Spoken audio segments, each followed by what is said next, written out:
Acceptance is the beginning of healing, and yet it's the hardest thing to do. We live in a world where we are taught to fix, to hide, to deny, to run away from pain.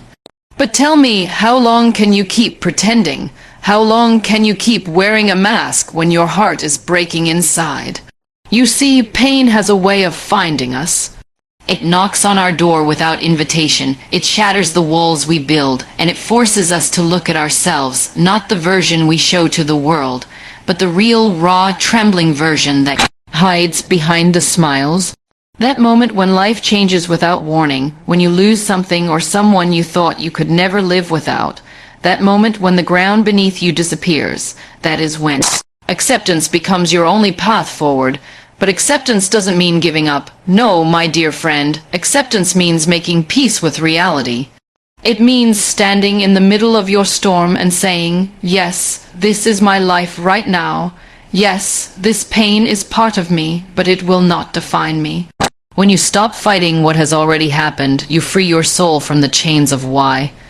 You can spend years asking, why me? And the answer may never come. But the day you whisper, maybe this happened asterisk for asterisk me, not asterisk to asterisk me, your healing begins. You shift from being a victim of life to being a student of it. Every wound becomes a lesson, every scar a reminder that you survived. I remember when I was lying in that hospital bed, unable to move, unable to accept what had happened to me. I was angry, I was broken, I was lost. I thought my life was over. The world I knew had vanished, and I didn't know who I was anymore. But one day I realized something powerful. No amount of crying, no amount of blaming, no amount of wishing could change what had already happened. The accident was part of my story now. The only thing I could control was how I chose to live with it. That realization was painful, but it was also freeing. Because when you accept your pain, it loses its power to control you. You stop being its prisoner and you start being its student. Acceptance is not weakness, it is courage, the kind of courage that demands honesty, vulnerability, and strength. It's easy to smile when everything is perfect, but it takes a warrior's heart to smile when everything is falling apart. It takes grace to look at your reflection, to see the parts of you that have been shattered and still say, I am enough. You see, pain changes you. It makes you softer, it makes you wiser, it makes you real, but only if you allow it to. Only if you stop denying its existence and start embracing it as a teacher. There will be days when acceptance feels impossible, days when you wake up and wish life had turned out differently. Days when your heart feels heavy and every breath hurts, and that's okay. Healing is not a straight line, it's a journey with ups and downs, tears and smiles, setbacks and breakthroughs. But if you keep walking, even with trembling steps, you will reach a place where your pain no longer defines you. You will reach a place where you can look back and say, it was hard, but it made me who I am. My dear friend, acceptance is not the end of your story. It is the beginning of your rebirth. The beginning of strength, peace, and clarity. It is the bridge between suffering and freedom. When you accept, you give yourself permission to breathe again. You begin to see beauty in the brokenness, lessons in the losses, and hope in the hurt. Life may not always go as you planned, but that doesn't mean it has lost its meaning. Sometimes the most beautiful chapters of our lives are written in the ink of pain. So, stop running. Stop hiding, look your pain in the eyes and say, you are here and I am not afraid anymore. Let yourself feel every emotion, the anger, the sadness, the confusion, because feeling is healing. Do not numb yourself to avoid the hurt. Allow it to teach you what strength truly is, because acceptance is not passive. It is active. It is choosing to see your scars not as reminders of what you've lost, but as symbols of what you've overcome. It is choosing to move forward not because everything is okay, but because you believe it will be. One day, when you've accepted your pain and allowed it to guide you, you will wake up lighter. You will find that the things that once broke you no longer have power over you. You will begin to smile again, not because life is perfect, but because you are at peace. That's what acceptance does. It transforms pain into peace, chaos into clarity, and wounds into wisdom. It's not about forgetting what happened, but about learning to live with it and still choosing to grow. And maybe, just maybe, one day you'll look back and whisper to yourself, "This pain was never here to destroy me, it was here to awaken me." Redefining failure and limitations is one of the most powerful transformations you can ever experience in life. We are taught from a young age that failure is something to fear, something that diminishes our worth, something that makes us less than. But who decided that failure is the opposite of success? Who told us that limitations mean we are not enough? The truth is, life never punishes us by ending something. It redirects us towards something far greater than we could have ever imagined. The problem is, most of us stop at the point of pain, we stop at the point of rejection, and we assume that's the end. But my dear friend, failure is not the end of your journey. It's a new beginning wearing a disguise. When life closes one door, we spend so much time staring at it that we forget to notice the thousands of doors opening around us. Sometimes the universe takes away what is comfortable not to punish you, but to prepare you. Failure is not the opposite of success, it is a part of it. Every person you admire, every dreamer who made history, every soul who changed the world, they all failed, they all fell, they all faced rejection. The only difference is that they didn't stop there. They redefined what failure meant to them. They saw it not as defeat, but as direction. There was a time when I believed my limitations defined me. When people told me, "You can't do this, you can't achieve that, you can't live a normal life," I almost believed them. But one day I realized the only real limitation in my life was the belief that I couldn't. The day I changed that belief, my life changed forever. Limitations exist in the mind before they exist anywhere else. Your body can be broken, your circumstances can be hard, but your spirit, your will, that is limitless. You have the power to create, to rise, to rebuild, to transform. The question is, will you let failure stop you, or will you let it strengthen you? You see, failure is not your enemy, it's your instructor. Every time you fall, you learn something new about yourself, something success could never teach you. Failure teaches humility, patience, resilience, and faith. It teaches you how to start again with more wisdom and courage. It teaches you how to value growth more than perfection. When you fail, it means you tried. It means you had the courage to step out of your comfort zone. It means you dared to live. And there is nothing shameful about that. He's only playing. Sometimes we think limitations are barriers, but in reality, they are invitations. They push you to find new paths, new solutions, new versions of yourself that you never knew existed. When you can't go one way, life whispers, "Try another." That's how creativity is born, that's how strength is built, that's how greatness is shaped. Every limitation you face is a test, not of your ability, but of your belief. The strongest people in the world are not those who have no limitations. They are the ones who have turned their limitations into platforms of growth. I want you to look at your so-called failures, the exams you didn't pass, the people who walked away, the dreams that didn't happen, and instead of asking, "Why did this happen to me?" ask, "What is this teaching me?" Because every failure is a message in disguise, every setback a lesson preparing you for something greater. Life doesn't say no to punish you, it says not yet to prepare you. You are being molded, shaped, and strengthened by every fall you endure. You are not defined by your rejections, you are defined by your reactions. When life pushes you down, you have two choices: to stay there and pity yourself, or to rise with more fire, more hunger, more faith. When I lost what I thought was my future, I discovered a new purpose that I had never seen before. Sometimes what breaks you is actually what builds you. Sometimes losing one dream is how you discover a bigger one. You have to stop looking at failure as a punishment and start seeing it as protection. Maybe what didn't work out was never meant to. Maybe the plan you had was too small compared to what life had written for you. Don't let people label your limitations for you. You are not your scars. You are not your rejections. You are not your mistakes. You are the person who survived them, the person who kept going despite them. The world will always have opinions, but only you can decide what defines you. So, when you fail, smile, because it means you're learning. When you hit a wall, pause not to give up, but to find another way around.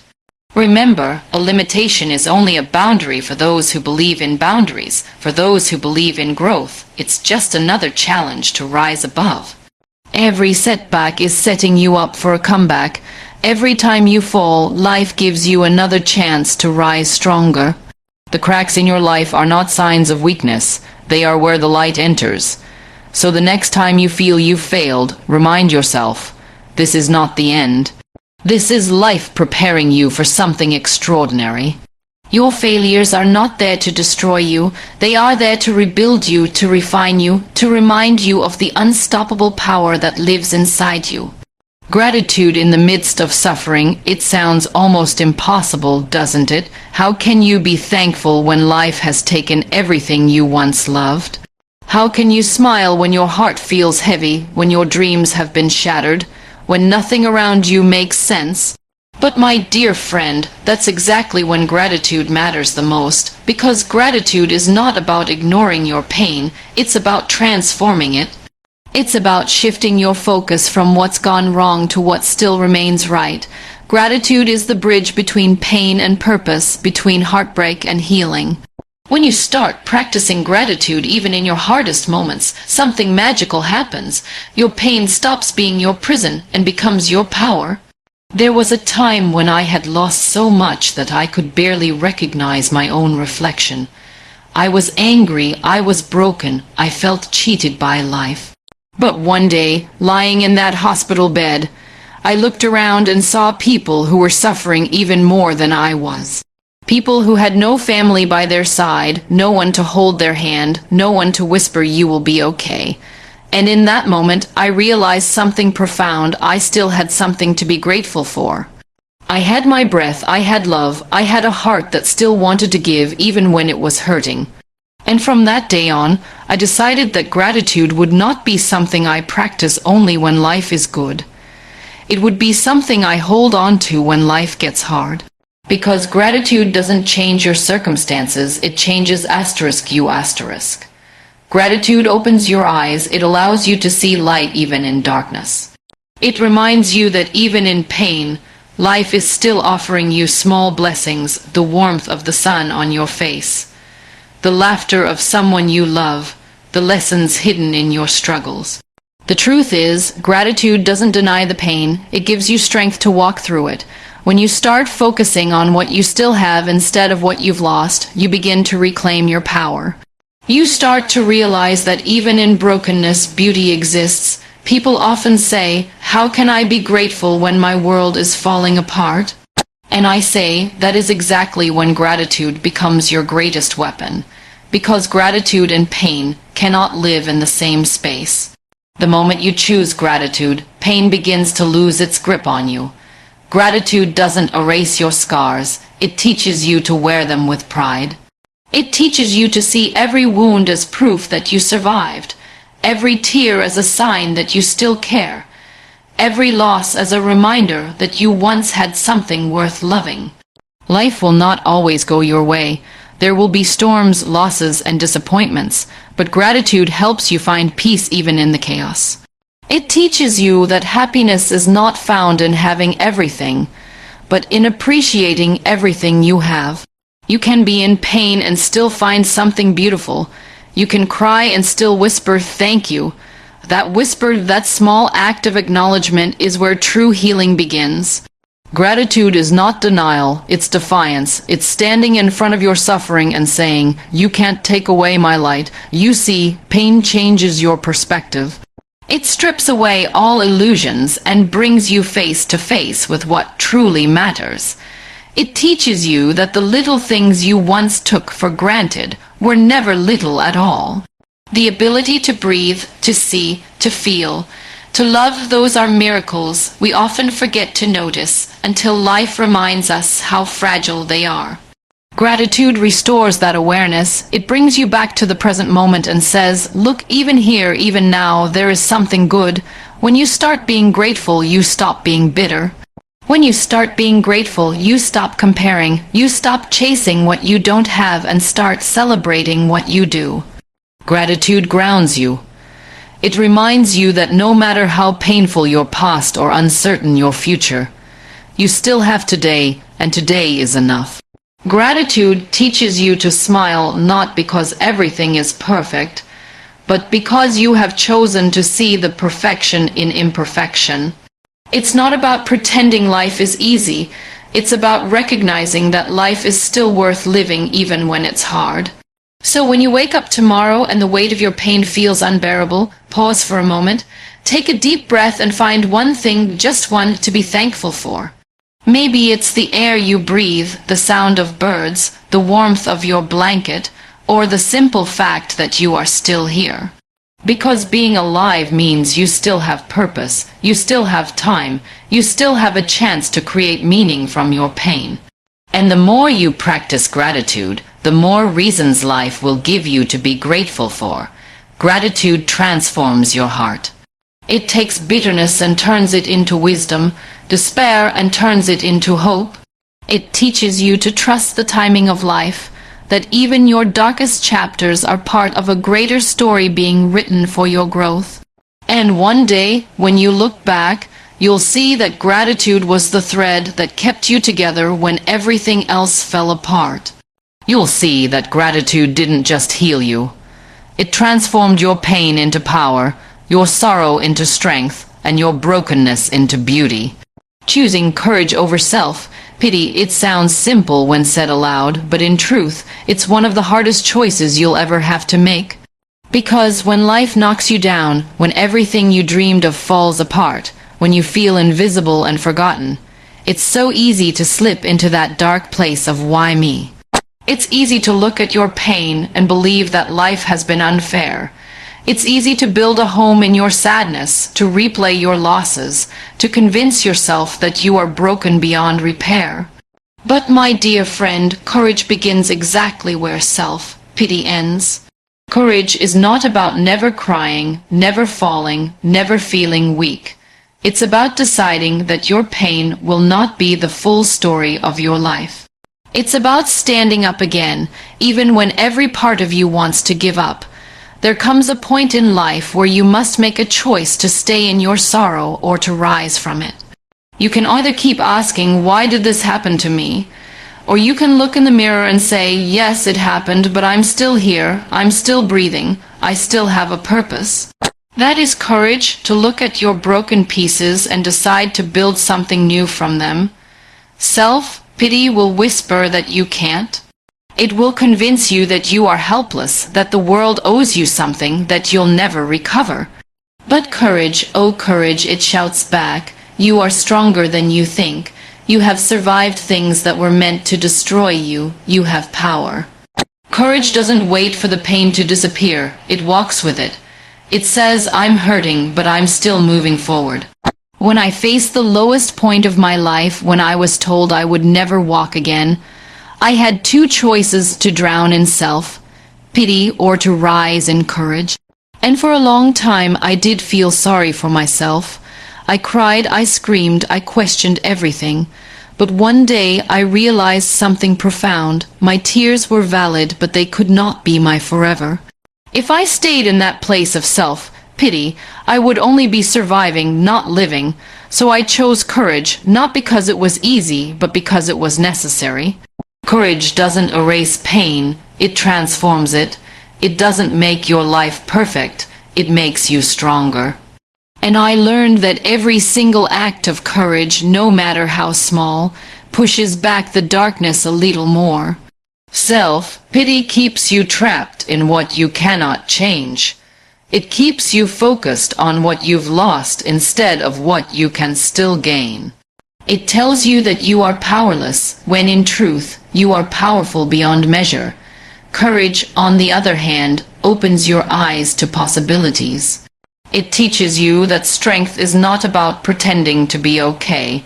It's about acknowledging that you're not and still showing up. Courage is the quiet voice that says, I will try again tomorrow. It is the decision to get up one more time than you fall. It is choosing to see hope where others see hopelessness. There is nothing noble about staying broken when you have the strength to rebuild yourself. The world will not